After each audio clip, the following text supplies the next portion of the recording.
Mesdames, Messieurs, je vous souhaite la bienvenue à l'Université de Genève et sans plus tarder, je passe la parole au recteur, le professeur Jean-Dominique Vassali.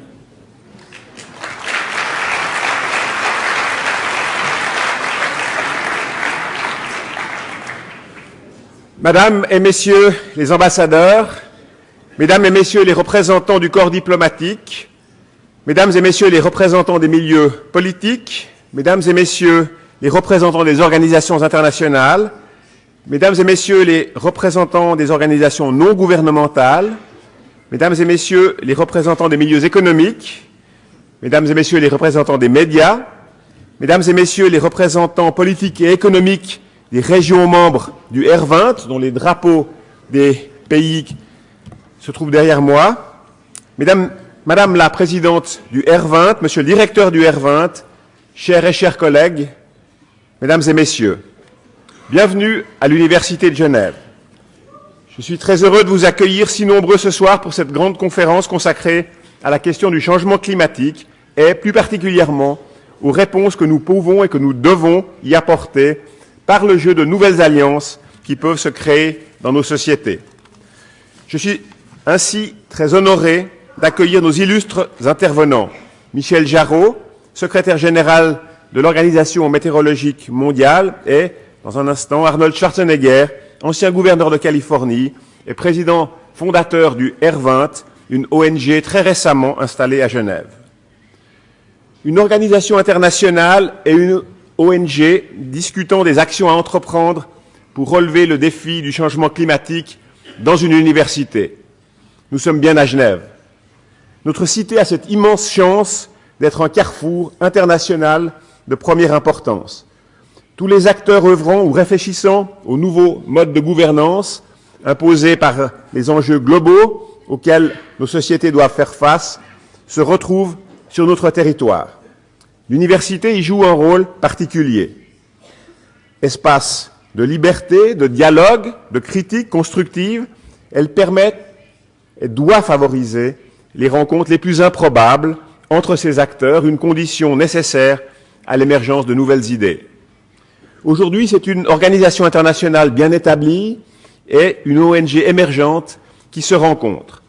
Toutes deux se préoccupent des actions concrètes à entreprendre pour relever le défi du changement climatique. L'université doit aussi y jouer un rôle majeur. C'est par les travaux de la communauté scientifique que la réalité du réchauffement climatique a été reconnue. C'est par ces travaux que nous commençons à comprendre comment et pourquoi l'humanité perturbe son environnement et comment nous pourrions essayer d'y remédier. Malheureusement, aujourd'hui, la traduction politique et concrète de ces conséquences a de la peine à se faire. C'est sur cette traduction que nous devons travailler. C'est le rôle de l'université.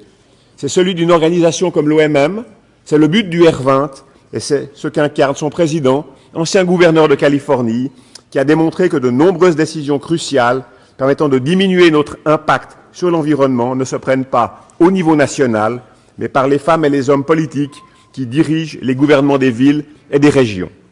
Une dernière chose. Genève est aussi le laboratoire d'expériences inédites. La naissance du R20 en est une, et nous avons la chance d'y assister, voire d'y participer. Profitons-en. Je cède la parole au professeur Martin Béniston, directeur de l'Institut des sciences de l'environnement de notre université. Je vous souhaite une bonne soirée.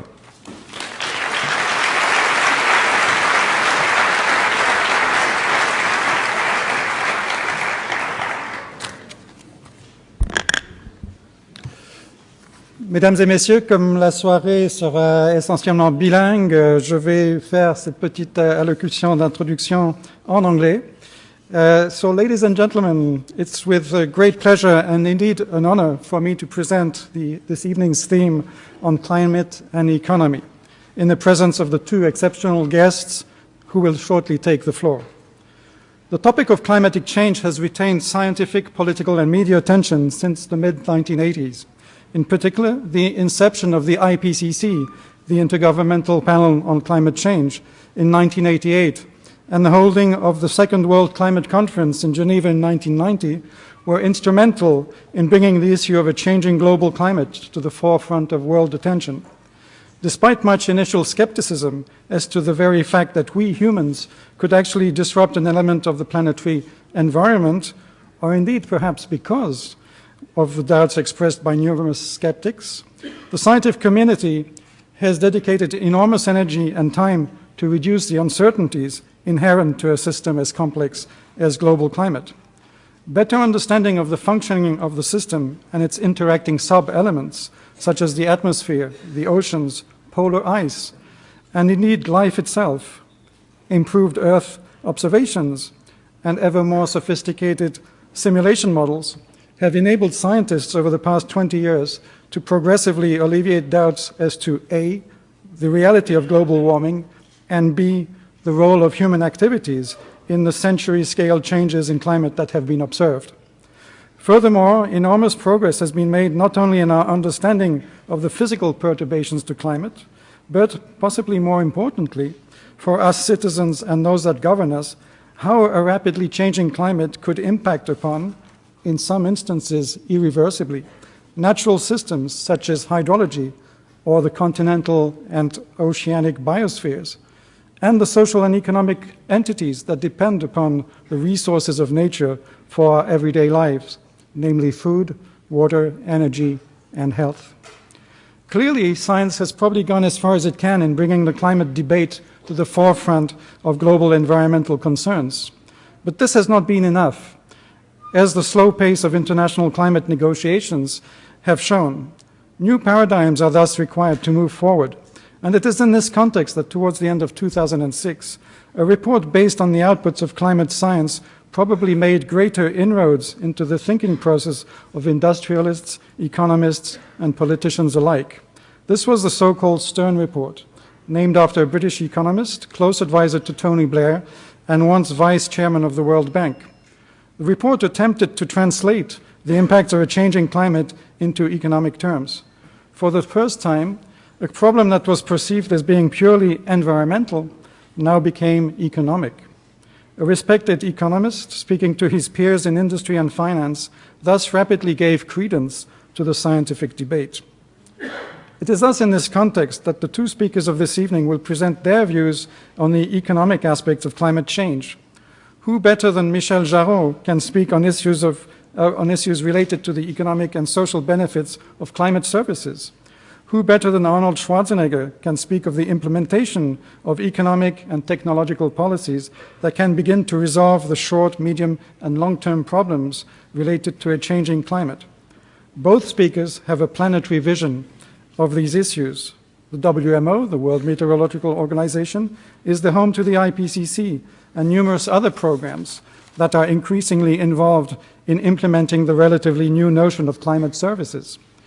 As former governor of California, Arnold Schwarzenegger's environmental policies showed that the United States was not, and is not, a uniform entity in terms of climate policy, and that many US states and cities have been as progressive, if not more so, than many European or other countries that claim to lead the way in addressing climate.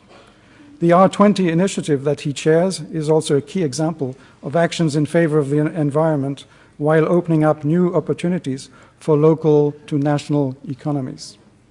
It is thus with great pleasure that on behalf of the University of Geneva, I call upon the first speaker of this evening, Michel Jarraud. Let me just give you a brief overview of his career before I hand over the floor to him. Michel Jarraud est né en France en 1952 et a été nommé secrétaire général de l'OMM, l'Organisation météorologique mondiale, à Genève, où il a pris ses fonctions en janvier 2004. Scientifique et météorologiste, M. Jarraud est diplômé de la prestigieuse École polytechnique de Paris, l'IX pour les intimes, et de l'École de la météorologie nationale. Michel Jarraud a débuté sa carrière à Météo France en tant que chercheur dès 1976, et à partir de 1986, il a dirigé la division Prévision, et ce jusqu'en décembre 1989. Avant de rejoindre l'OMM, M. Jarraud a consacré une partie de sa carrière au Centre européen pour les prévisions météorologiques à moyen terme, à Reading, en Angleterre, de renommée mondiale. Il a été nommé en 1991 directeur adjoint de ce centre, dont il dirigeait le département des opérations depuis 1990. Michel, je me réjouis de t'écouter. Merci beaucoup.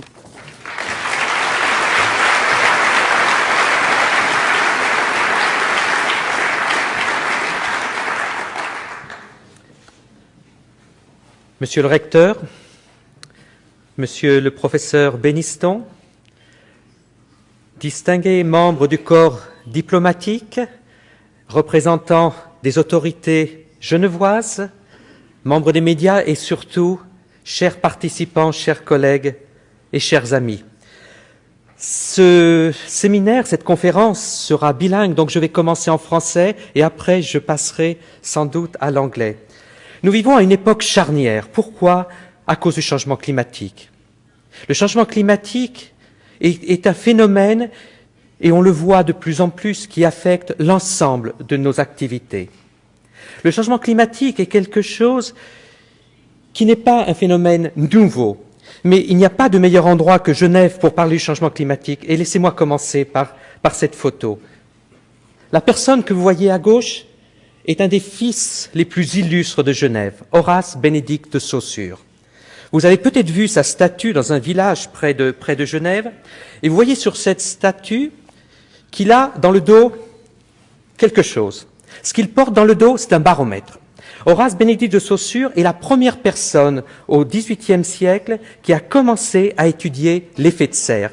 Il a construit des petites boîtes pour analyser la température, et cette température, il a constaté qu'elle était différente, suivant qu'il y avait un verre ou qu'il n'y avait pas de verre. Il a aussi mesuré la différence en montant, en escaladant le Mont Blanc. Ces travaux ont amené Jean-Baptiste Joseph Fourier à formuler l'hypothèse qu'effectivement la température pouvait être influée par des gaz dans l'atmosphère. À la fin du 19e siècle, un autre scientifique écossais, John Tyndall, a montré que parmi ces gaz, le dioxyde de carbone jouait un rôle particulièrement important. Il a aussi montré que pour l'effet de serre, l'oxygène, l'hydrogène ne jouaient pas un rôle très important, mais le dioxyde de carbone, l'ozone et d'autres gaz jouaient un rôle plus important. À la fin du 19e siècle aussi, un scientifique, Arrhenius, un scientifique suédois, a fait des calculs. Il a montré que si on multipliait la concentration de CO2 dans l'atmosphère par un facteur 2,5 à 3, sans doute on augmenterait la température dans les régions arctiques de l'ordre de 6 à 8 degrés. Ça n'est pas très différent de ce qu'on observe en réalité.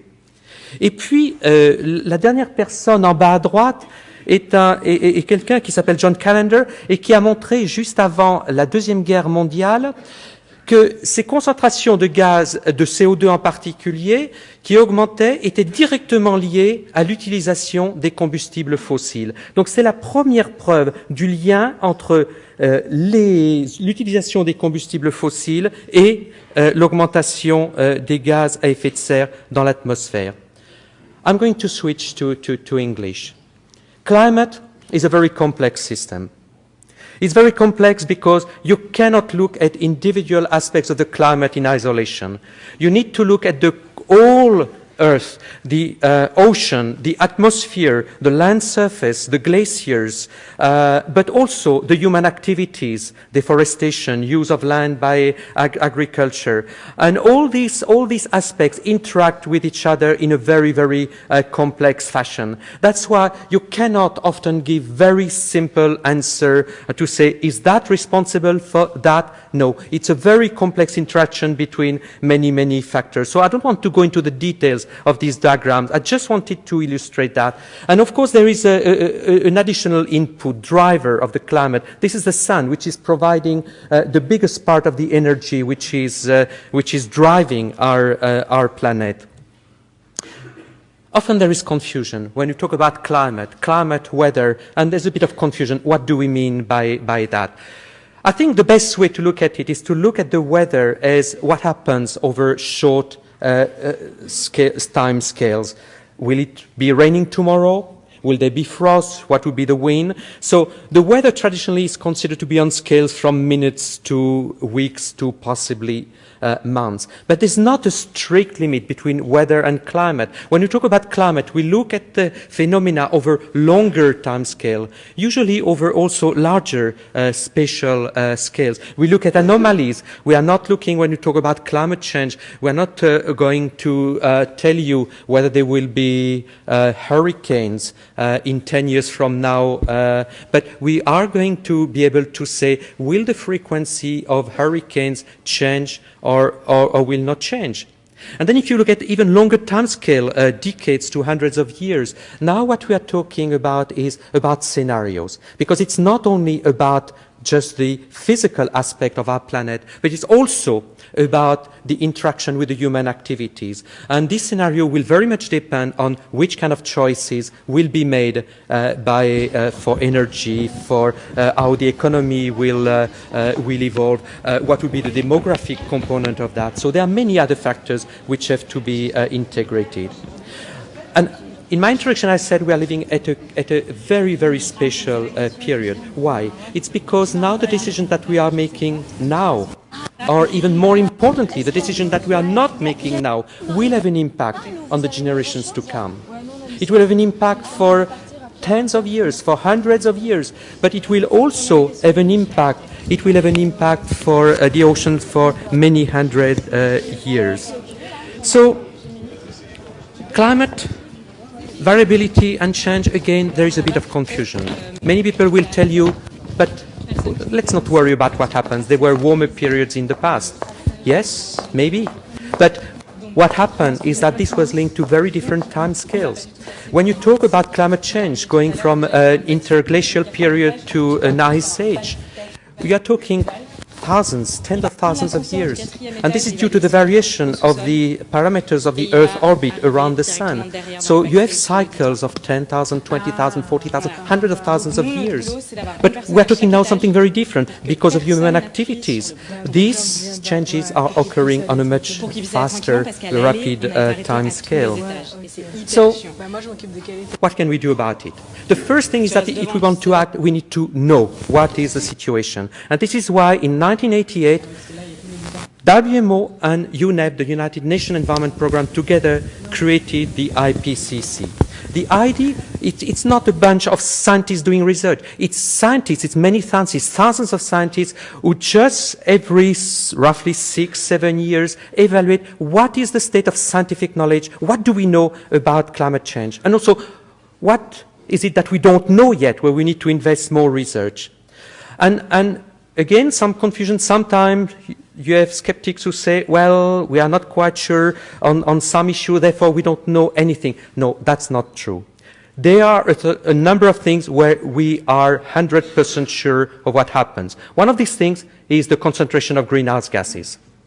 We are not talking about hypotheses. We know what's going on because we can measure that. And on this graphic, you see the increase from over the last 2,000 years. You see a dramatic increase in these greenhouse gases. Actually, we know that the current concentration are not only the highest over the last 2,000 years, they are the highest over the last 800,000 years. Why do we know that? Because of the ice core we drill in the ice, in Antarctica, in Greenland, and we can go back by analyzing the air bubbles trapped into the ice. We can go back 700,000 to 800,000 years ago. So these are not hypotheses; these are facts. But we also know now that climate change is unequivocal, to take the words of the IPCC. Why? Because we can observe sea level rise. We can observe a decrease, an average decrease in the snow cover in the northern hemisphere. We can measure, since we have reliable records, the temperature over the globe. We can reconstruct the temperature for the last 160 years. And this is the graphic on the right. Some of you may remember that there was some polemica in Copenhagen. Some people challenged these curves. Now, here you don't see one curve. You see 3 curves with bars of uncertainty. If you don't like one curve, doesn't matter, ignore it. The other curves are still telling you the same story. And these various curves are done by leading scientific centers in the world, in USA, in Europe, in Japan, in other parts of the world, and they use the very best technique to analyze that, and they come to the same conclusion. The temperature is rising. And it is due to human activities. But if I'm showing this graphic, it's not to go into the details. What I want to say here is that the sources of this increase are quite diverse. Part is contributed by power production, by land use, by agriculture, by industry, transport, by use of energy in buildings. So you cannot solve the problem by solving only one of these boxes. You see, none of these boxes is the dominant box. You have many contributions, and you have to look at the whole picture. Some of the impacts affect our daily life. It affects health in many parts of the world. You see already a shift in some diseases, like those which are transmitted by mosquitoes. You see a shift, you see a bigger variability in food production, and therefore it directly affects food security. You saw an example recently, a dramatic example in the Horn of Africa. You see an impact on biodiversity. You see an impact on migration. Let's take the Sudan, what happened in Darfur and Sudan. I'm not saying it was due to climate change, but what I'm saying is that the climatic condition made the situation even worse. So we see an increase in the frequency and intensity of a number of disasters. All that are signals which are compatible with what we expect from climate change. And what we know is that if the climate change continues, these things will be even bigger. On the right, I just illustrated that with the heat wave. You will remember it in Switzerland in 2003, which in Western Europe killed an additional, difficult to know the exact number, but let's say between 50 to 70,000 people. It was a major disaster. And there was a similar, very intense heat wave last year in Eastern Europe and Russia, and you all remember that, I'm sure. But we also expect that beyond certain threshold, there could be abrupt changes. One of the most sort of popularly documented is the potential change to what many people know as the Gulf Stream. You see my scientific name, thermohaline circulation. But this is certainly, what we expect is that if temperature or some parameter exceeds certain limits, you could have abrupt changes. Because some of the changes can have an amplifying effect. Let me take one of them to illustrate that. You know that the Arctic ice is melting. When the Arctic ice is melting, it means that the Arctic Ocean, instead of reflecting the radiation, the sea is dark, the ice is white. So it does absorb heat. So it contributes, the warming contributes to accelerate the warming. This warming will accelerate the melting of the permafrost. The melting of the permafrost will accelerate the release of methane, and the methane is a powerful greenhouse gas. So you can see some of these things could lead to changes which are beyond, which are very big. I put a picture, and I would like in advance to apologize to Governor Schwarzenegger, because this is a picture of the film The Day After. Some of you might have seen that film. Of course, this is Hollywood, with all due respect. But, the message is that it will not happen overnight, it will not happen, but there can be changes which can have a dramatic amplitude over short periods of time. I mentioned disasters. Disasters are increasing in intensity, in frequency. And if you look at this graphic, concentrate on the blue bars. This is the economic cost of worldwide of disasters of hydrological or meteorological origin over the last 50 years. And for each decade, you get a bar. You can see that the economic cost increased by a factor about 50 over these last 50 years. At the same time, look at the diagram on the bottom right. This is the number of lives lost over the same period. They decreased by a factor 10. Why? Early warnings. We are now capable of providing much better early warning, and that saves lives. We still lose too many lives. We can do better, but we do save a number of lives. And this is something which will become even more important in the context of climate change. So we should put even more emphasis on disaster prevention. It is a major component of adaptation to climate change. What are the latest news? I mentioned the IPCC report, which evaluates the state of knowledge every 6 years. But of course, we don't stay idle in this period between IPCC report. The news are not good. These are the concentration of greenhouse gases. WMO issues every year a bulletin telling what is the latest state of that. Every year, year after year, the concentration of greenhouse gases, CO2, methane, N2O, break new records. So we are not stopping these things. So concentration are getting worse. Temperature continue to increase. The 13 warmest years were all in the last 15 years. The last decade was the warmest since we have recorded. You might hear here and there some skeptics telling you, but look, over the last 12, 14 years, there was no increase. And this is the right part of the curve. Now, if you watch carefully the graphic, they will show you Probably the starting point of their graphic will be 98. Why? Because it was a very strong El Nino year, the strongest El Nino of the last century, and therefore it was a very warm year because of that. But look here, we tried to put some different color on some graphics. This different color, the blue color, correspond to what we call La Nina year. Last year, 2011, was the 10th warmest year. So some people say only 10. Well, 10 out of 150 years is already a big number. But even more importantly, it was the warmest La Nina year we have on record. You see the blue curve. This was the warmest blue curve on that. So this is something which is of great concern. Sea ice. Last year was the second smallest extension of sea ice in the Arctic. But even more worryingly, it was most likely the smallest volume of sea ice. So the Arctic ice is melting. And I mentioned earlier the potential feedback on melting of the permafrost. What can we do about it?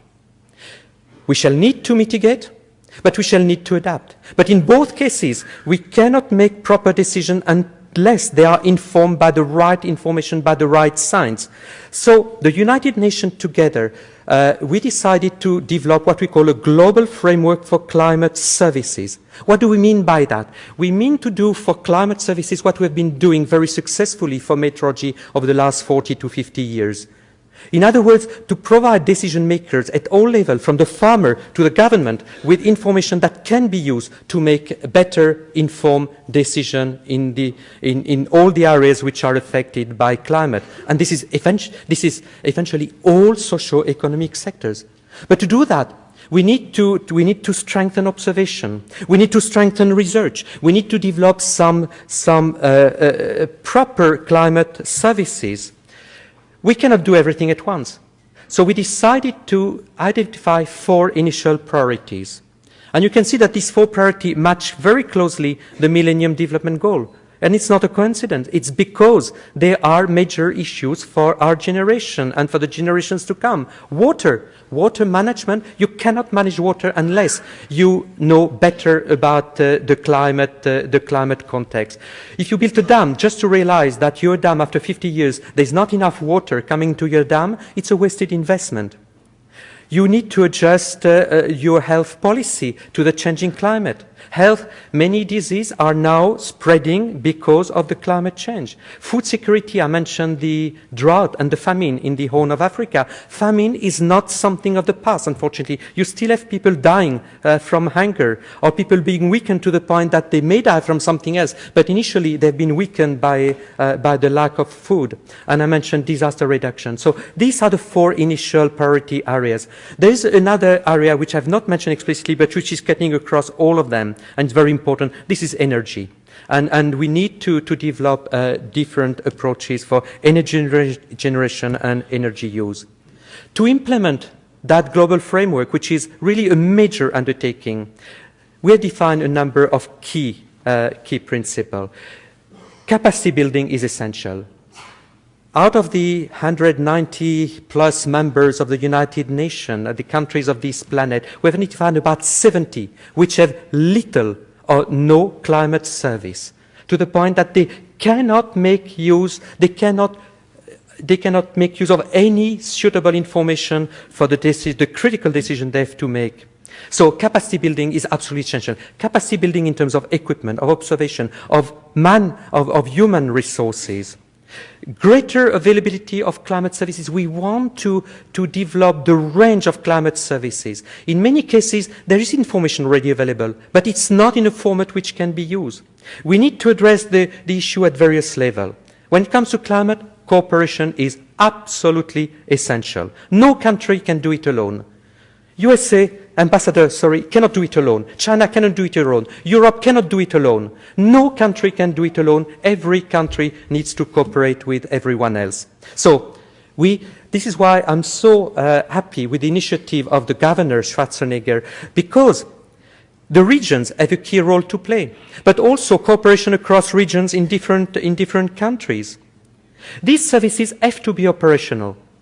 The university have a key role in developing that, but at the end of the day, people who have to make decisions have to be able to rely on the availability of this information. It will require free and open exchange of data. You cannot do that if you restrict the use of data. And this is something which is very weak in many, many countries. We need to develop better interaction between the provider of information and also the users. I mentioned observation. Many parts of the world are still covered by observation. Of course, these places are mostly in the developing country. You have huge gaps in Africa. You have huge gaps in over the ocean, and this is something where we need to put more effort. To some extent, we complement the traditional observation by a range of observation. This is it's an artist's illustration on the top right of what we do. We, meteorologists, climate people, make use of almost anything which is available.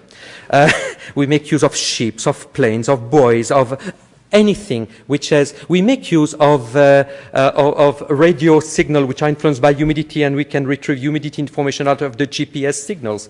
So we make use of many things, but it goes through incredibly sophisticated data processing systems which require amongst the most powerful supercomputers of the world. We also operate one of the most sophisticated network of satellites, environment satellites, meteorological satellites operated by many countries, USA, Europe, Japan, China, Russia, India, Korea. Many countries are contributing to this satellite system. Capacity development. I mentioned that already, but it cannot be emphasized enough.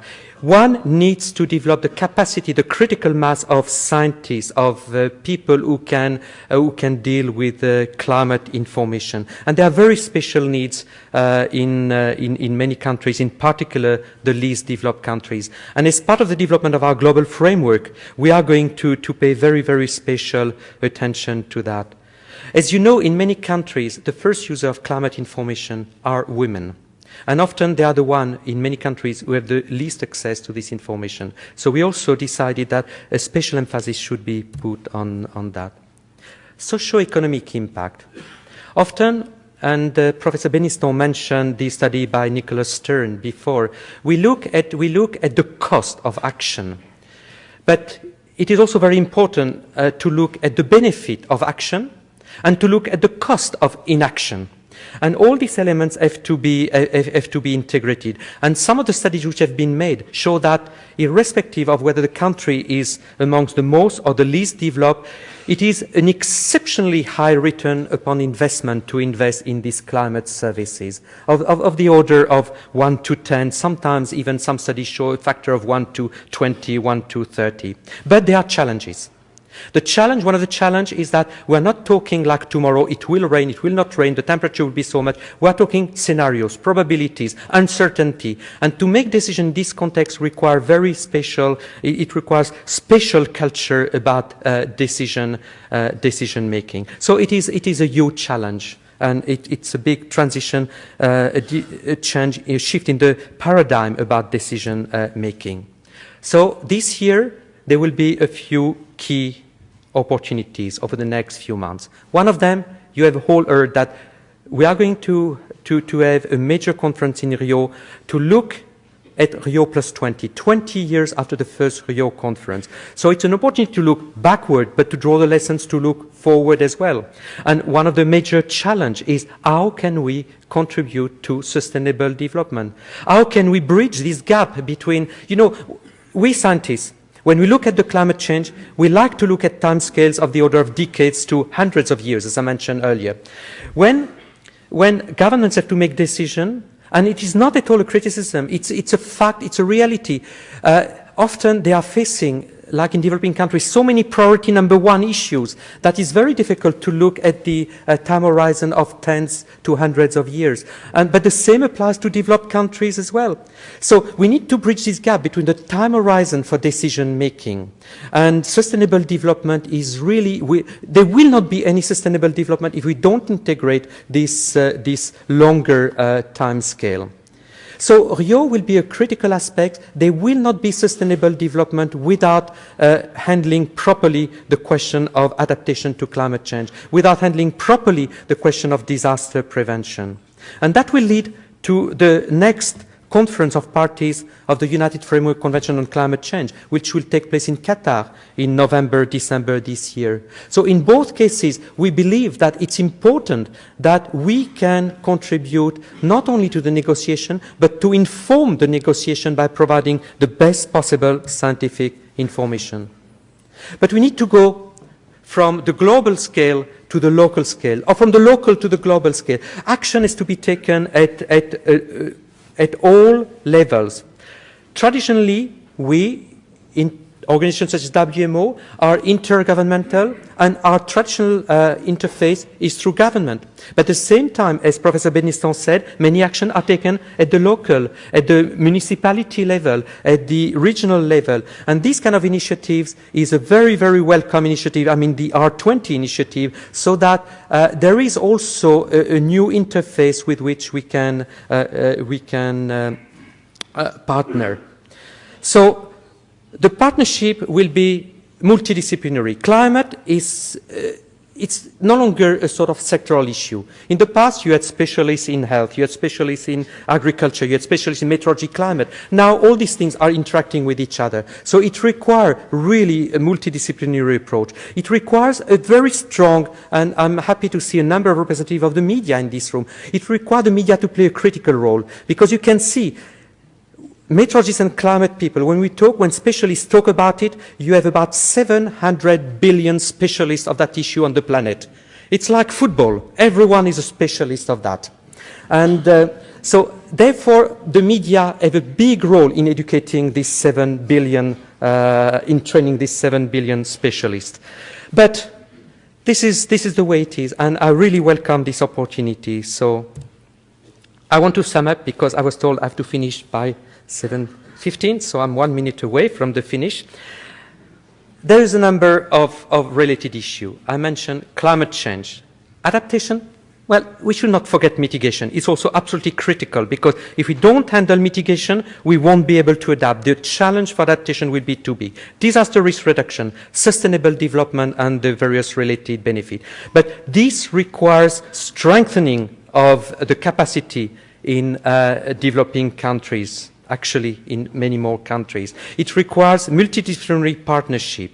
So we should see the expenses really as investment. So we have a huge challenge, but we have a key opportunity. So let me stop here, and I hope I got the 4 official languages of Switzerland all right. Merci beaucoup.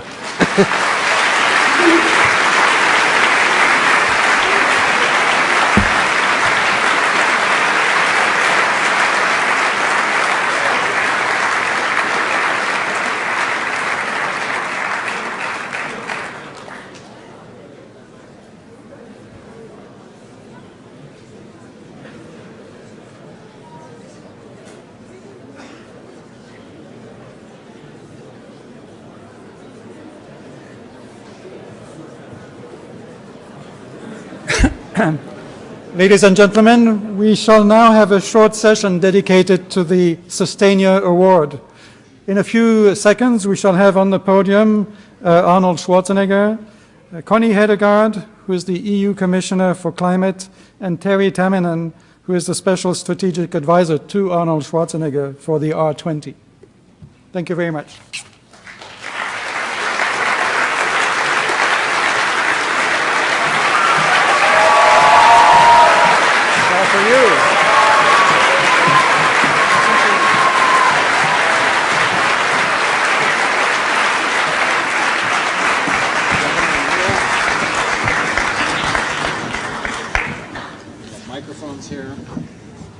I hope these are all on. They are. Terrific. Yes, they are. All right. Well, what a great crowd. And I think there's a lot to say. I'm Terry Tamminen. Thank you so much for that warm welcome. I know it was all for me. I want to get right into this because Commissioner Hedegaard is on a bit of a tight schedule, but it's very important actually for this group to create a transition, because what we just heard was a very focused statement of the problem and of what we're going to have to adapt to. And we're going to hear from Governor Schwarzenegger later about some of the solutions and the mitigation that we can take that might be a more hopeful picture. But in between, we have Commissioner Hedegaard, who deals with this every single day, who is trying to find ways to find the nexus between adaptation and mitigation and hope and despair and policy solutions and technical solutions. But one of the other things that she's a great visionary on, like the governor, is getting the public engaged in actually making this a movement that gets everyone engaged in solutions. And that's part of what she wants to talk about tonight, and Governor Schwarzenegger does as well before we get into the second half of the program. So, Commissioner Hedegaard, with that, may I turn it over to you? Thank you very much. And congratulations to Sustainia. We're also here in order to celebrate a new initiative. And of course, as Commissioner for Climate Action, I think that it's great when somebody takes the initiative to try to communicate what kind of solutions there are out there. I mean, 4 or 5 years ago when I came to the United States, I thought when I saw this cover page of Time magazine with some polar bears and some melting ice sheets, I thought, well, now awareness is coming because people can, through that kind of pictures, they can get awareness, something is happening. But I would say that was more like climate 1.0. Now we need to come to climate 2.0. And we need to move from awareness. I know there are a few pockets in the world where awareness is not good enough yet, but basically we have to move from awareness now to action. And that is sort of also what we try to do in the European Union, to try to find out both on adaptation and mitigation. What can we actually do? And there, of course, melting poles will not be enough to make people change the way they live their life or make some other choices in their daily life. There you have to sort of show to them that you can have an intelligent life, a smart life, a fun life, a creative life, if you apply some more sustainable solutions. I used to be a journalist, and in journalism we have this saying, don't tell it, show it. And I think that that is what we have come to now, show it. I do not know if I have time just to mention one example in Europe. Some of you have heard that we have an economic crisis in Europe. That's taken quite a lot of our time. But we are also starting very much to discuss how do we exit that crisis? What kind of growth do we need in order to exit the crisis? One example, last year, 2011 in Europe, we imported oil, not gas, not everything else, just oil, for 315 billion euros. Now you would say, that sounds like a lot of money, but how much money is it? Well, it's almost the size of the Greek debt. Then you will know it's a lot of money. So 315 billion euros spent. We have a deficit, trade deficit in Europe of 150 billion euros. So how wise is it to continue to pour money into Middle East regime, into different other systems, so that they can sort of have the growth that they need, instead of us investing a bit more in a more energy efficient and resource efficient society? And if we did so, retrofitting buildings, retrofitting pipes, things like that, we could create jobs. Jobs that we need right now in Europe, jobs that cannot be outsourced to China or elsewhere. So that's the way we try to discuss climate 2.0 now in Europe. Climate change is also about energy and resource efficiency. It's about more intelligent solutions, and it's about how we create the growth of the future. So that is how I would very much like to welcome this initiative. Show the solutions. It's not about a gray and black future. On the contrary, it's colorful, it's interesting, it's intelligent, whereas if we continue business as usual, then we are in for something very gray and very black. Thank you very much.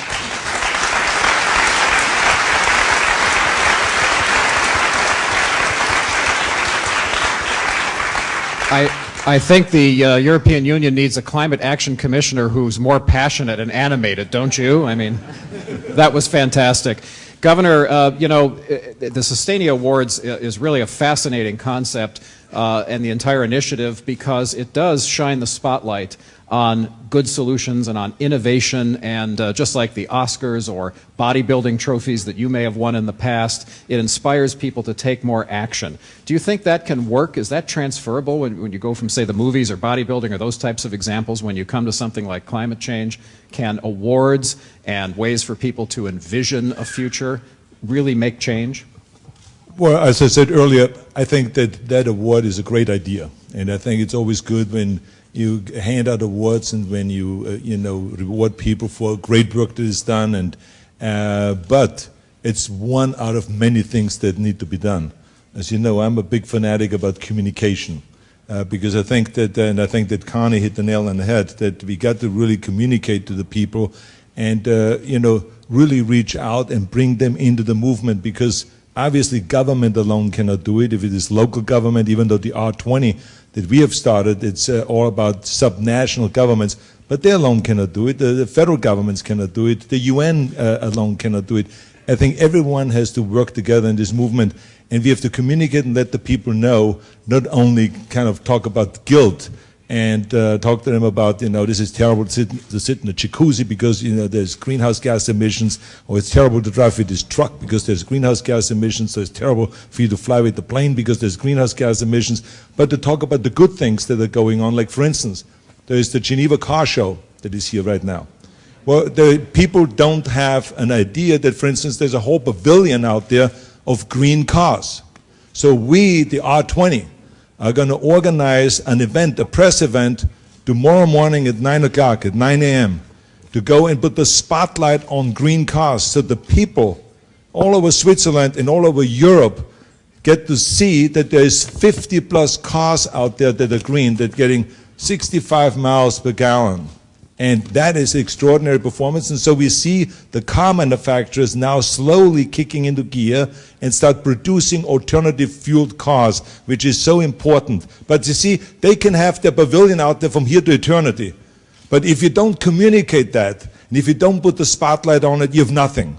And so my point always is, and I come from the marketing background, and I've gone through, putting the spotlight on things, if it is, fitness and going through the whole fitness crusade and promoting my movies and everything. If you don't communicate right, you have absolutely nothing. No one will buy your product. You can have the best product in the world, but no one will buy it because no one will know about it. So those are the kind of things I think that's very important to do. And that's what we, the R20, are all about, is to go and see those holes that we have in this whole environmental movement and try to fill those holes and be more inclusive. And as I always say, to make the whole movement more sexy and more attractive, more hip, so that everyone becomes part of it, and not to make people believe that government will take care of you and government will take care of the solutions, but it is you.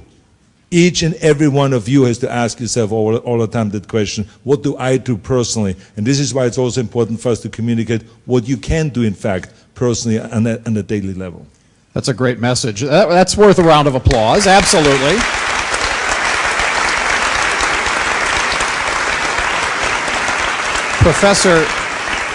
Professor Beniston, you work with students every day, of course, here at the University of Geneva.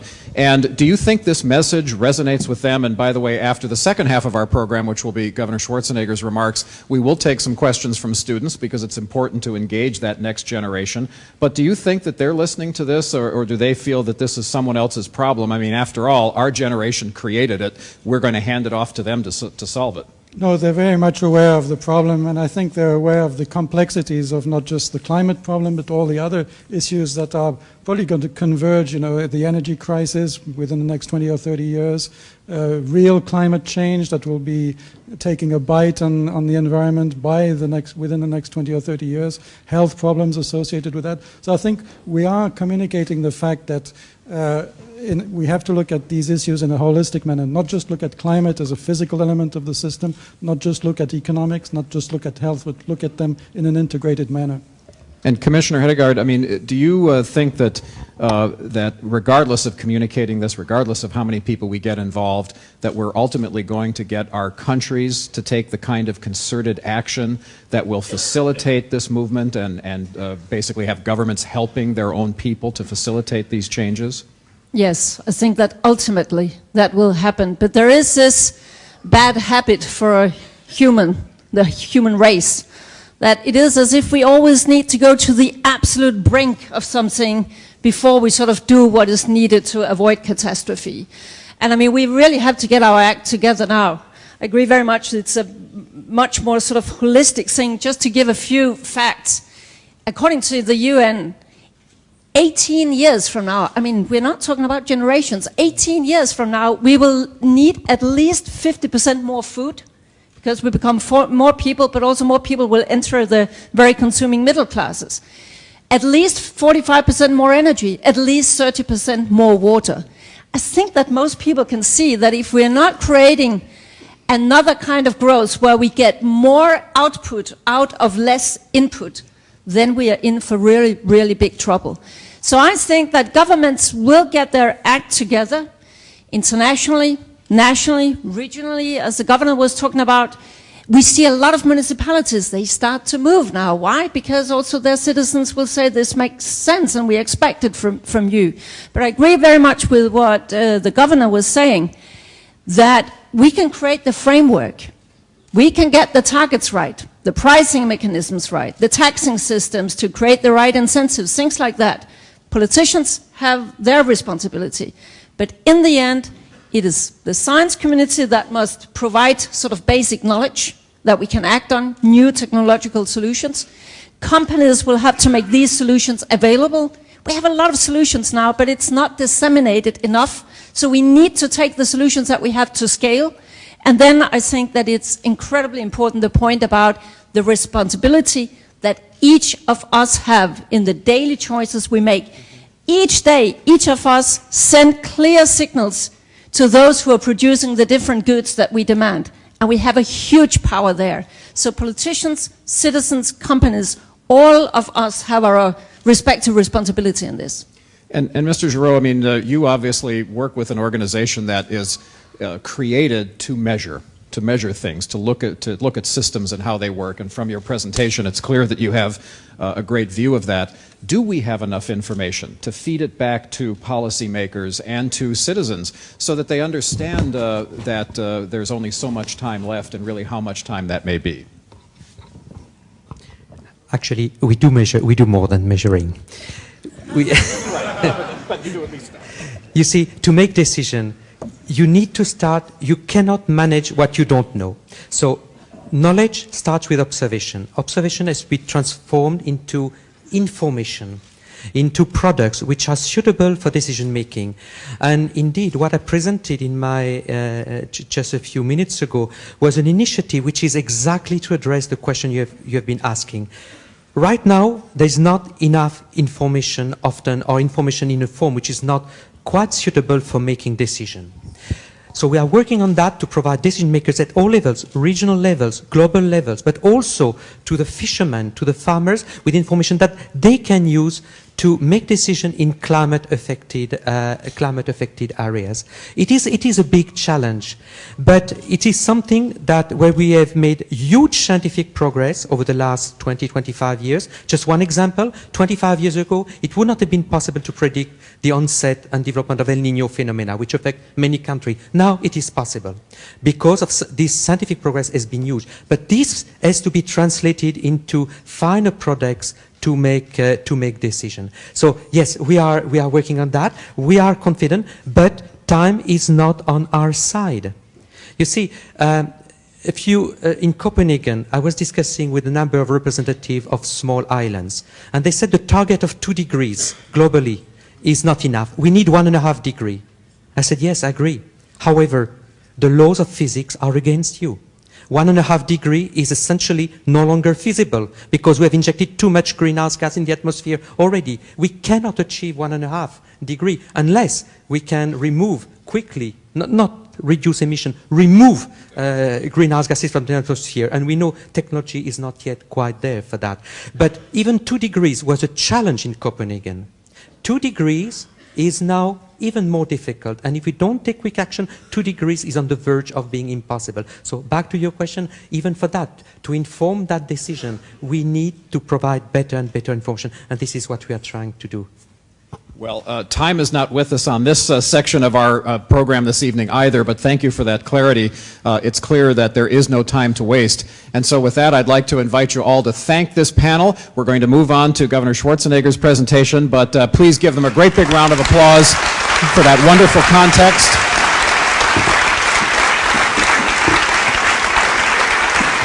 Thank you very much.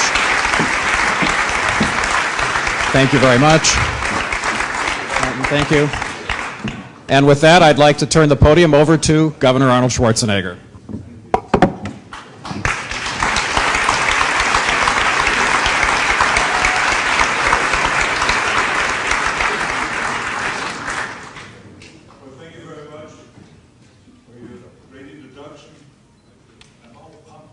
Today at the University of Geneva with the future leaders of Switzerland and of Europe and hopefully also of our green energy revolution.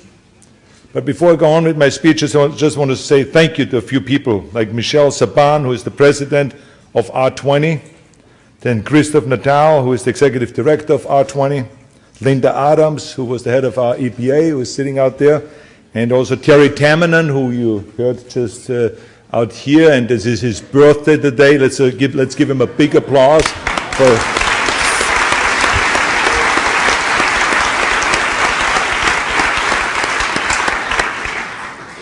You don't look bad for a guy 80 years old, but anyway.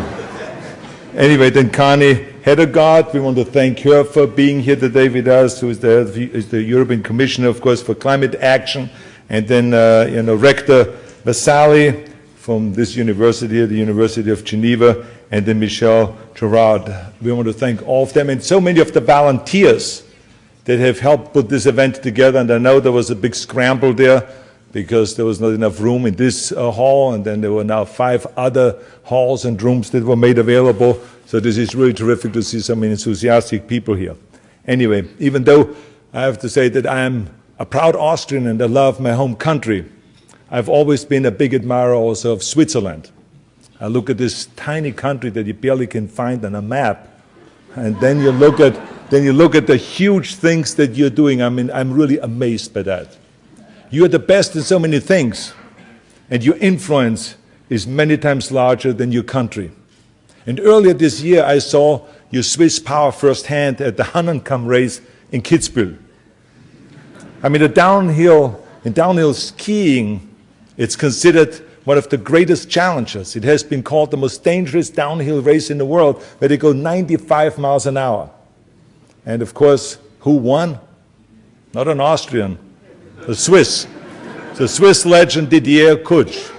And not only did he win,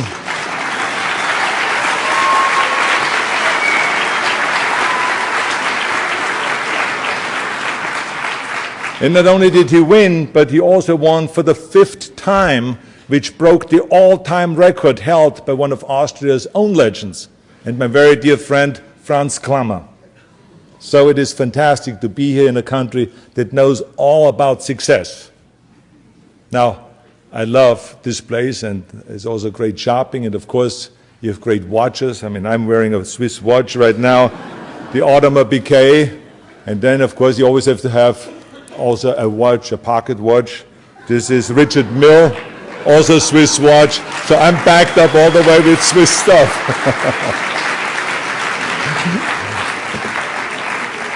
Anyway, I just finished filming my new film, Last Stand it's called. And very soon I will start filming my next film called The Tomb with my great friend Sylvester Stallone.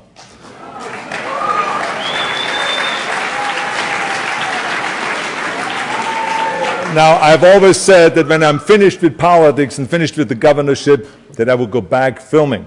And I'm loving every minute of it. I mean, it feels so great again to be on a movie set and to run around and race with cars and shoot the bad guys.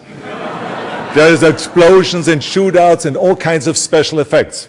But that's all movie magic. But what we are talking about here today is reality. And it's serious reality. And I tell you why I say that, because the US Department of Energy just reported that in 2010, the global output of carbon dioxide has jumped by 6%. The world has literally pumped 500 million more tons of carbon dioxide into the air than it did in 2009. And our challenge isn't shrinking. Every day our population is growing. Last year, the world's population hit 7 billion. And in 14 years, it's expected to pass 8 billion. At the same time, more and more people are moving into urban areas. More and more people are embracing the joy of driving a car.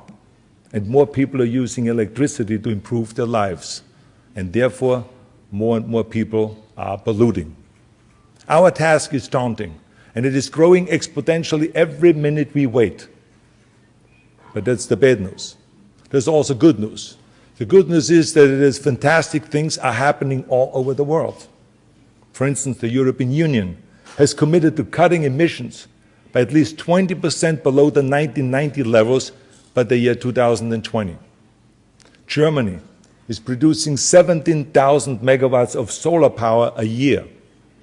And here in Switzerland, you're getting more than 60% of your energy from renewable sources.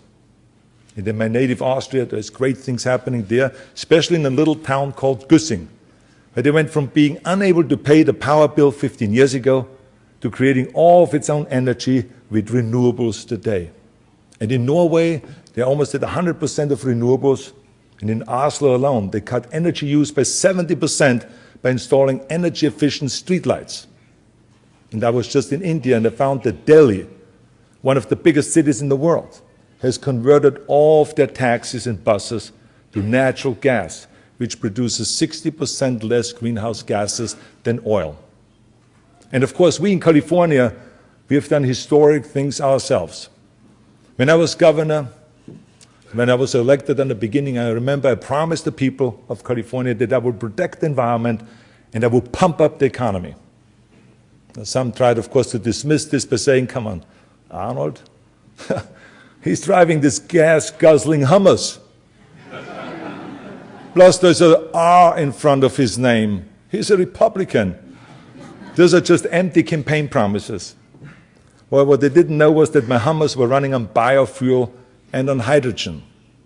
And when it comes to the environment, there is really no right and left. There's only one way to go, and it is forward. And that's exactly what we did in California. We marched forward. So we put together a great team with the public sector and the private sector, Republicans and Democrats, community organizations and universities, labor and businesses, and we all worked together. And believe me, there was a lot of action. We started building the hydrogen highway right from the beginning to provide fueling stations for hydrogen-fueled cars. And then we passed the tailpipe emission reductions, which then was adopted by the Obama administration on a national level. So that shows you what power subnational governments actually have. Then we did the 1 million solar roofs. Then the renewable portfolio standard, moving our renewables to 33%. And then we did our historic climate change law, AB 32, where we made a commitment to reducing our greenhouse gases by 25% by the year 2020 and 85% by the year 2050. And our green economy has boomed. The green sector has produced 10 times the jobs of any other sector in California and has attracted 67% of the green tech venture capital in the United States. So California is getting all this venture capital, even though 67%, even though we only represent 10% of the United States. There are examples of great action everywhere you look. But still, I have a major concern because there are some who are frozen.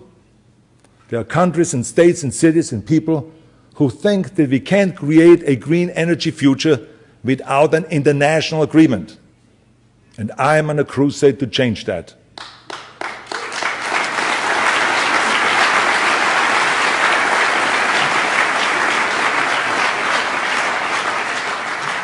So if you don't mind, I would like to share my 4 suggestions for how we can make our green vision become a reality. First of all, banish the word impossible from your vocabulary, and do it right now.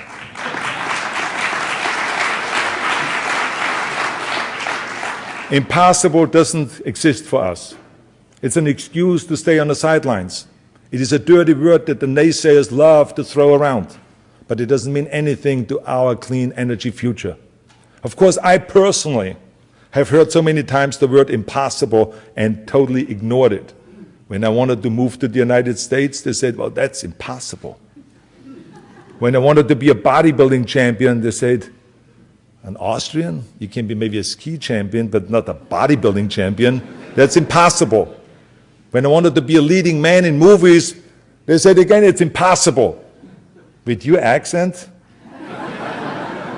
with your overdeveloped body, and with your name Schwarzen Schnitzel or whatever it is, It's impossible. And then, when I said I'm going to run for governor, I want to be governor of the great state of California, to say it again, it's impossible. You have to start little. You have to start as a city manager or as a mayor or maybe as a state assemblyman or something like that, but not as governor. That's impossible. Of course, I always ignored this word impossible. I believe what Nelson Mandela said. He said, things always seem to be impossible until someone does it. And that's exactly what I've done. I've always done it. Which brings me to number 2, and that is don't wait. Don't wait for anybody. You will never get where you want to go by sitting on the side of the road and waiting to be rescued. Whatever you're waiting for, if it's an international agreement or federal action or anything else, stop right now. Hope for those things, yes, but don't wait on them. I hope there's an international agreement, a Kyoto 2, just as much as anyone else. Believe me, I love sequels. I come from the movie business. So of course, and I know that if anybody can bring all of the nations together, it is UN Secretary General Ban Ki-moon, who is a great leader and a great visionary.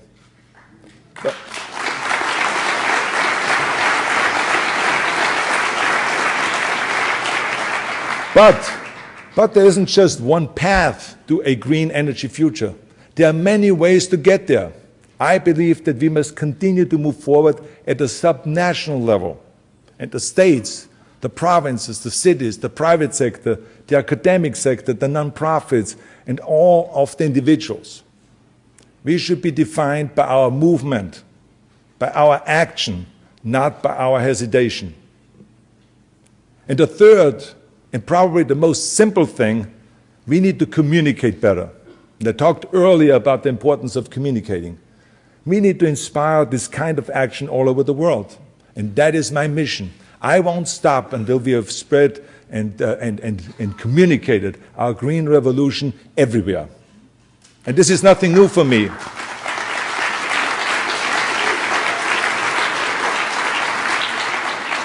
It's nothing new for me because that was the same with the fitness crusade. When I started bodybuilding, I remember I wanted to win trophies. I wanted to have the most perfectly developed body. I wanted to win Mr. Olympia and Mr. Universe and Mr. World and all of those titles. But as time went on, bodybuilding became something much more to me. I didn't want to just spend time in front of the mirror and train for myself and lift for myself. I wanted to lift the entire sport. I wanted to inspire the world to be healthy and fit. I wanted everyone to feel as great as I did. So I did everything that I could to spread that message. I wrote books on fitness, I did documentaries like Pumping Iron, and I did seminars and lectures and speeches all over the world. And let me tell you something, our crusade, our fitness crusade was successful. Because today there are gymnasiums everywhere you look, in hotels, in military bases, hospitals, office buildings, sports teams, in universities, in high schools, everywhere. In fact, the first thing that I did when I checked in at a hotel here in Geneva, I asked the hotel staff to show me the gym. And let me tell you something, they brought me to a fantastic gym where I could get a full workout. Now, 30 years ago, I guarantee you could have looked around from hotel to hotel, there would have been no place where there was a gymnasium. Because I remember when I traveled around the world 30 and 40 years ago. So fitness, of course, was my crusade. I worked on it for decades. Now, this is my crusade.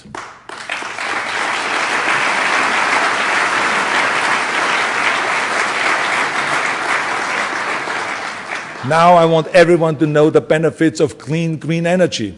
I want everyone to know that they can accomplish what we did in California, or what they're doing in Switzerland, or what they're doing in Norway, or in Austria, or in any other place where there's great success.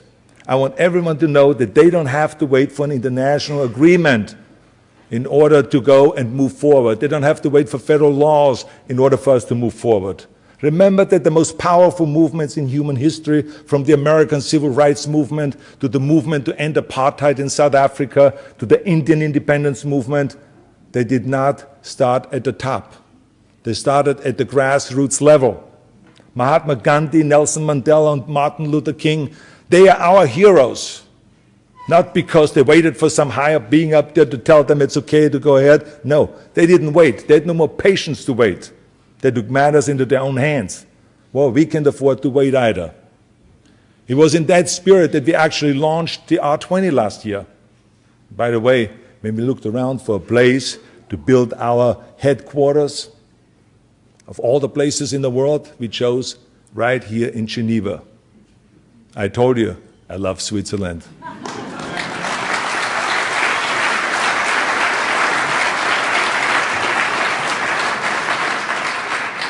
The R20 is all about action.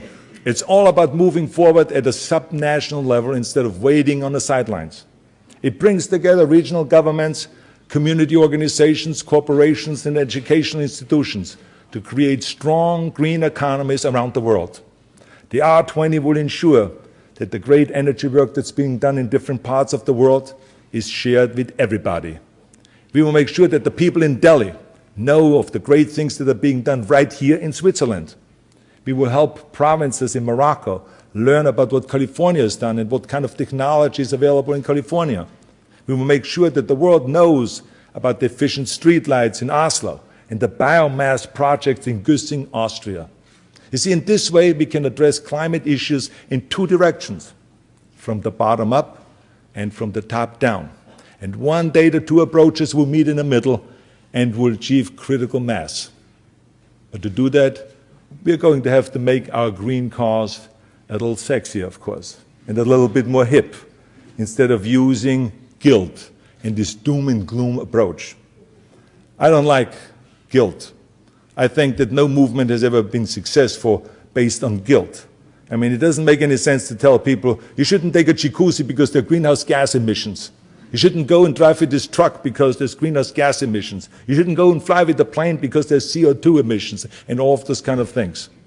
And you can't tell someone who is worried about losing their job or barely holding on to their house or struggling to provide for their family that they should worry more about melting polar ice caps or rising sea levels or beetle-infested trees in Colorado.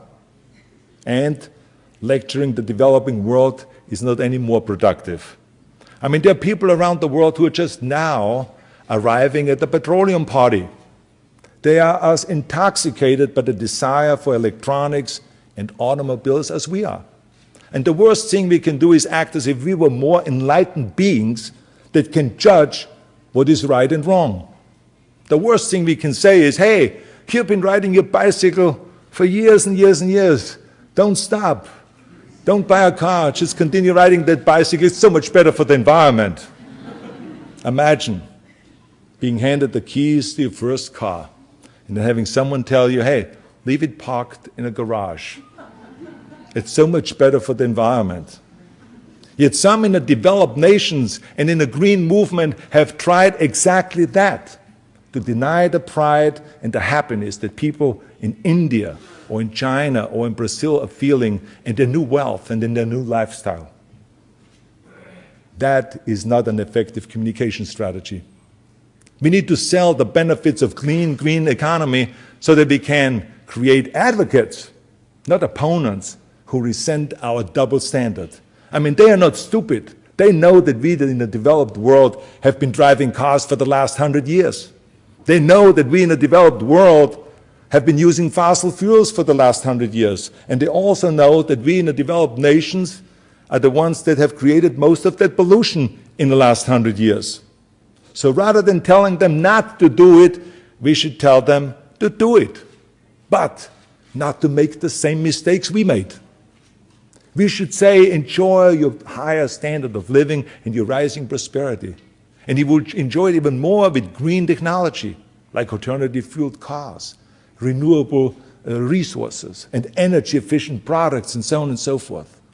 Not to mention that you will also enjoy greater health, less death, and greater economic security if you're using energy above the ground rather than below the ground.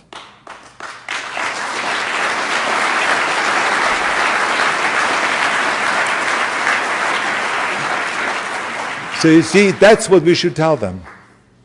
And what is also important is that in general our communication should be like a four-legged stool. Let me tell you what I mean by that. Up until now, I feel that we have been using a wobbly one-legged stool, climate change, which clearly is not holding us. Yes, we can talk about climate change, and I'm a big believer in all the science. And I think we should talk about it, but this shouldn't be our only argument. If someone doesn't believe in climate change, does it mean that the argument is over and we have nothing to talk about anymore? No. Second leg ought to be jobs. Everyone loves to have a job. No matter where you go in the world, people love to work. And we've seen in California and right here in Switzerland and so many other places that a green economy is a growing economy that creates more jobs. Who could be against that? So let's talk about job creation when we talk about going green and going towards a green energy future. And the third leg ought to be national security, which we never talk about in this whole debate. I mean, for decades, industrialized democracies have been in a terrible position of having to purchase oil from foreign countries, often from countries that you don't want holding that power to cut off your supplies or disrupt your economies. Look what's happening right now with Iran. They don't like some of our policies here in Europe, and so therefore they say there's an oil embargo. And prices are shooting through the roof. They've basically taken us hostage. So just as the economy gets started again, and it's trying to come back, and as people have a little bit more cash in their pockets, we are ripping that cash away, and we are sending it to the Middle East. Does that make sense? Doesn't make any sense to me. So let's communicate about this, about national security. Let's go and talk about those issues rather than just talking about climate change and about rising sea levels and about the melting ice caps and those kind of things. And the fourth and the strongest leg is, of course, health. Pollution kills. It debilitates. As we meet here, countless people are struggling to just breathe. One study estimated that a staggering 40% of deaths worldwide are caused by water, air, and soil pollution. In the US alone, 100,000 people a year die from pollution-related illnesses, which is more than the combined number of traffic deaths, suicides, homicides, and our military fatalities in Afghanistan and in Iraq. So you say to yourself, why are there no protests about this? People are protesting about the wars. Why are there no protests about that? About all these millions of people that are dying because of pollution? It's because we are not telling that story. We are not communicating that. Clean energy can save lives, millions of lives, and it is our job to get that message out there. As a matter of fact, I believe that the other side is doing a better job. Those who support the status quo, those who want to continue polluting and polluting and polluting, have a very simple argument. They go straight for the gut, appealing to the people's survival instincts, that the only safe course is to do nothing. If you go green, they say that the economy will crash, prices will shoot through the roof, and you will lose your job, so people get scared. See, that's the way they communicate. I think we should be just as simple and as straightforward with our communication. We should talk to the people about things that really matter. I mean, you can have the best product in the world, as I said earlier, but if you don't communicate the proper way, no one will buy it. You have nothing. So, ladies and gentlemen, the fact is that the environmental movement and all of us that are fighting for a green energy future aren't doing a good enough job with our communication. And it is my mission to change that, because I believe a lot of it has to do with communication. And the final thing,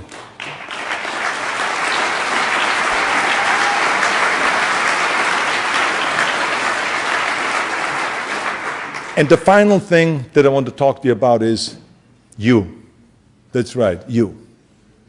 You have extraordinary power. As I said earlier, you can perform miracles. If we work together, we can achieve very quickly a green energy future.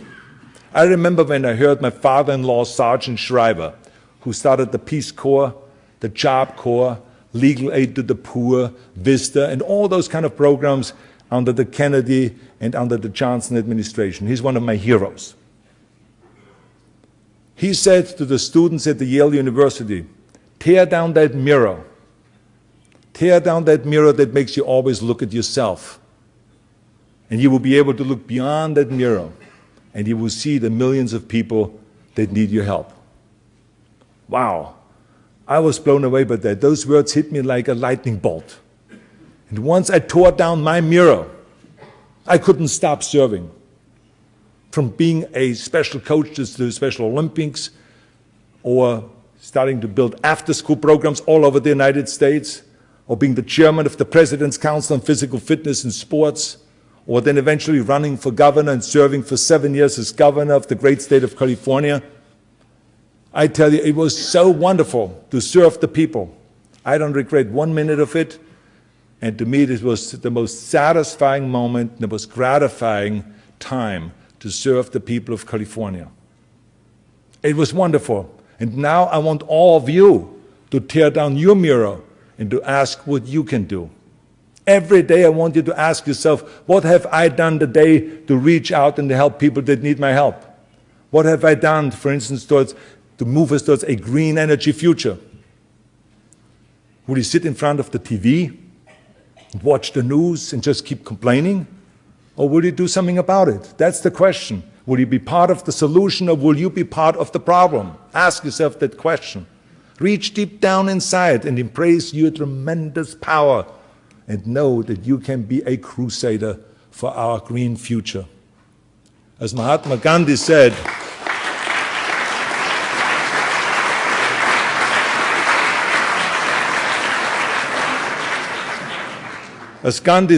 be the change you wish to see in the world. Be the change you want to see in the world. So do it. You be the change. Don't wait for other people to fight your battles. You step into the arena and you fight the battle. You fight for a green energy future. As I've said, everything starts at the grassroots level. Look what just happened with Apple. Consumers protested the conditions for the workers in China, and they improved things within a few weeks. Within a few weeks, things were changing. The Chinese government didn't tell them to change. No, it was regular consumers that did. And when there was an outrage over clothing companies and shoe companies using sweatshops and child labor, government did not fix it. It was regular people like you that stepped up and said, we are mad as hell and we're not going to take it anymore. Go and sell your shoes to someone else. Sell your clothes to someone else.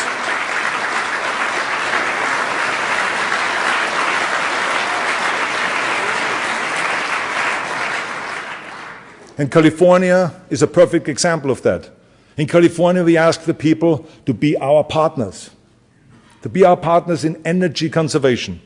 We ask each household what they could do to use less energy. Well, people love that.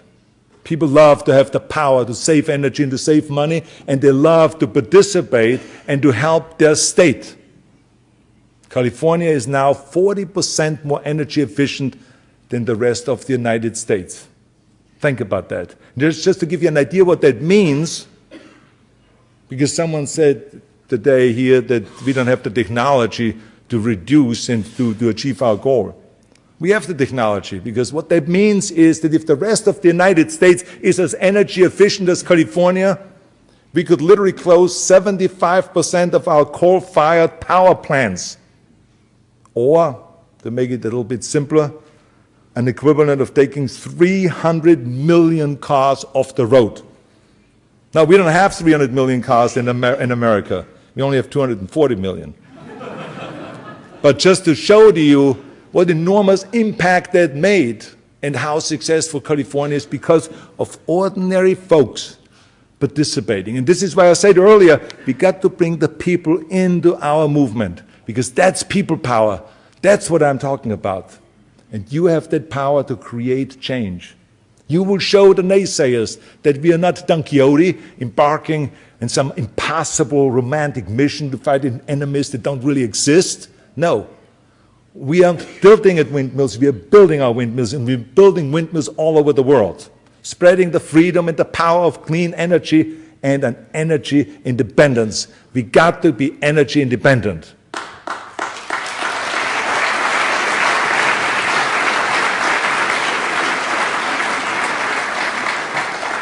So the bottom line is, you are the future of our green energy movement. You are the ones that we've been waiting for. So thank you very much for your attention. Thank you for your hospitality, and thank you for having me here in your beautiful country. I'll be back. Thank you very much. Thank you.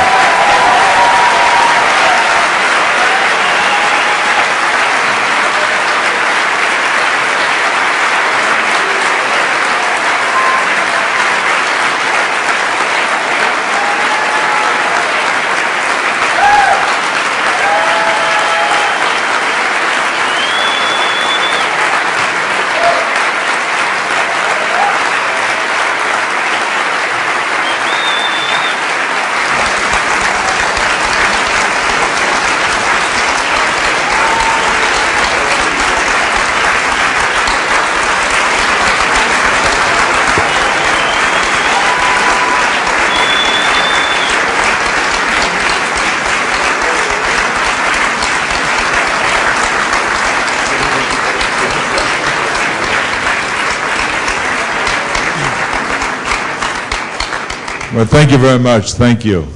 Well, Governor, you've been kind enough to say that you would take a few questions, especially from the students. We're here in a university, after all, and you challenged us to become part of people power, to become part of the solution.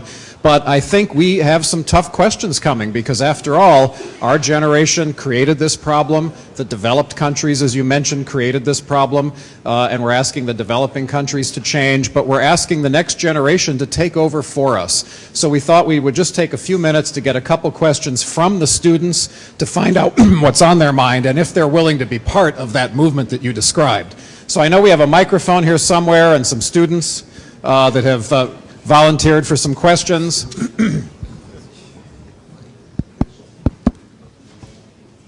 Hi. Got a microphone over there. Hi. If it's working. Just stand up and tell us your name. So, stand up and tell us your name.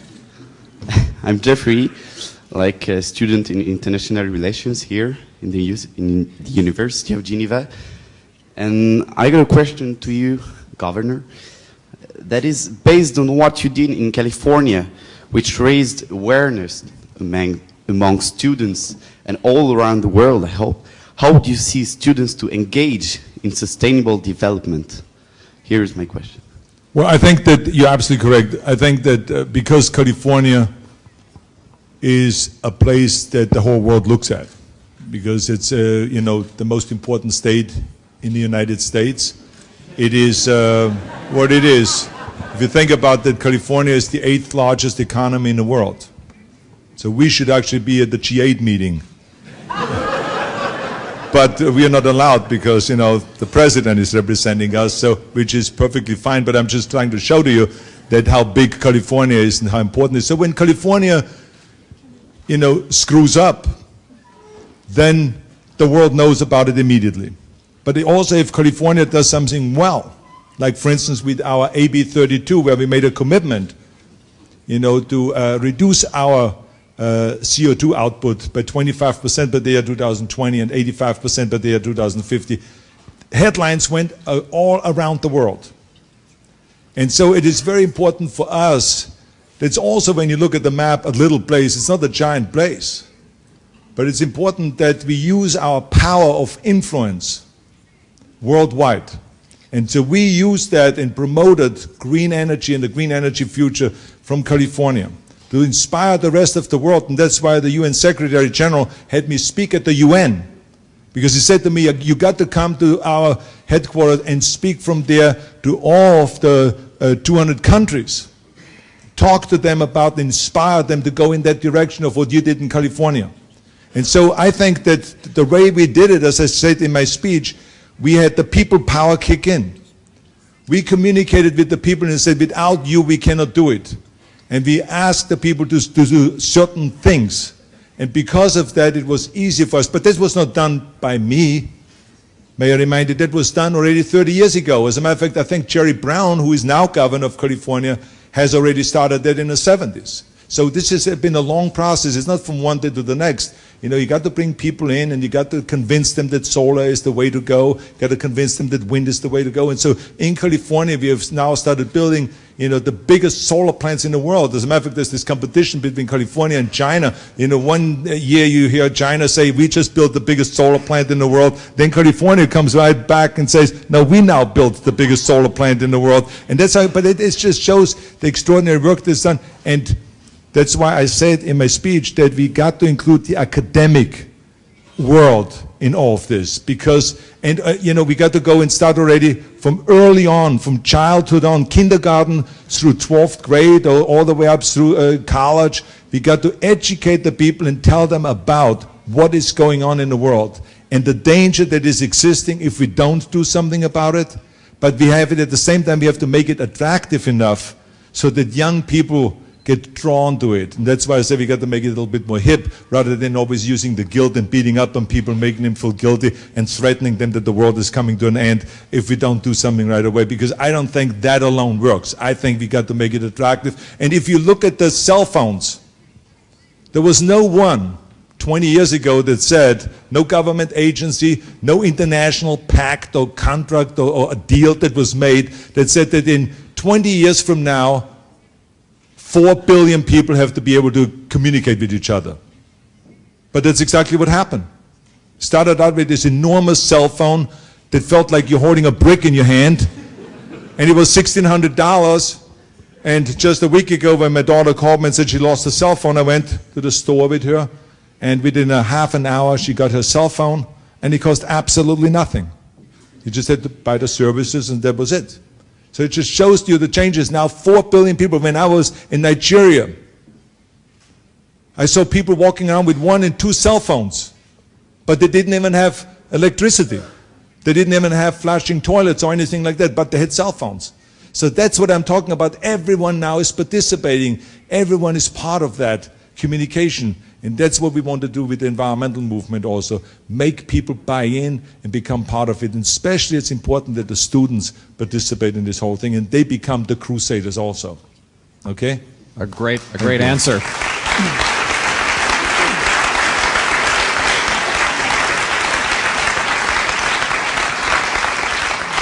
And Governor, before we take one more question from one of our students, before we take one more question from one of our students, I do want, before everybody leaves here tonight, I want to make sure that they know how to get involved with the R20, how to answer your call to action. So you mentioned our executive director who's based here in Geneva, Christophe Nuttall. Raise your hand so you can go grab him. And right behind him from R20 USA is Jill Gravender. She can raise her hand. And Chris Haddad, who's right there next to her.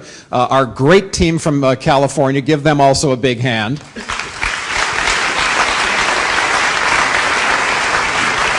And if you're interested in participating in Brazil, our R20 Brazil director is right here, Jorge Machado. Raise your hand. So there's all kinds of people here in the audience tonight who can tell you how to get involved and how to become part of that solution. So let's take one more question from one of our students. Let's make sure she has a microphone.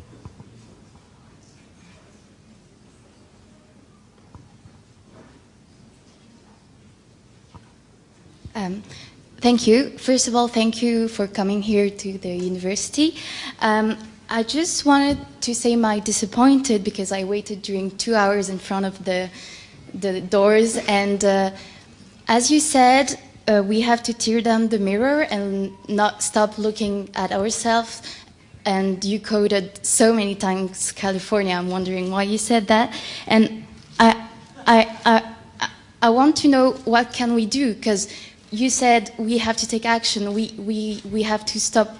We don't have to wait. But I was hoping for some advices, something we can actually do. As one of your colleagues said, we're in time 2.0. Maybe we have to go to 3.0 and say what can we do instead of saying do something, and maybe stop driving Hummers, although they're green Hummers. Maybe do something instead of saying to do something. Thank you. Well, thank you. That's why I said earlier that you should ask yourself, what do you do? Ask yourself that every day. Like, for instance, tomorrow, when we do the press conference at the auto show, and we go to the Green Pavilion, we want to show to the people that they don't have to buy a car that only uses gasoline. There are alternative fueled cars right now available. And if this is hydrogen, if it is electric battery cars, hybrid cars, and so on and so forth, so they don't have to go and fall for that trap of rising gasoline prices at the pump. So that's what you can do. So when you go out and you buy your next car, you should know that there's 50 different cars out there that are alternative fueled cars. You can contribute a lot if you buy one of those cars rather than the other cars. The second thing you can do is, I mentioned the example on purpose about the street lights. That in Oslo, 70% of reduction in energy because they changed the street lights. Now think about how easy that is. Now you have to ask yourself, okay, if they can do it, then maybe I should go out and look for lights in my apartment and switch out the lights and make them energy efficient lights that only use 10% of the energy rather than 100% of the energy. So, or for instance, I at my house in California, I had used my hill to build solar panels there so that the house gets the energy from the solar panels rather than from the grid. So there's, you know, and then it made the changes with the Hummers and all those kinds of, so everyone, or like I taught my kids to turn out the lights every time you walk out of the room, which in Europe in most cases you do anyway, because I remember when I was a kid, you know, my mother always made me turn out the lights because here people are naturally more energy efficient. But the bottom line is there's a lot of little things that we can do that really contribute, and you got to be able to answer that every night when you look in the mirror and to say, I have done X, Y, and Z in order to help this movement to get us towards a green energy future, and also to be an activist, because as I said, that you saw, you know, just recently changes that consumers created. So you can go and write to the car companies, you can write to various different companies and create green products that will also help. So if everyone participates in this movement, we can, as I said, create miracles in the future. And thank you, Governor. And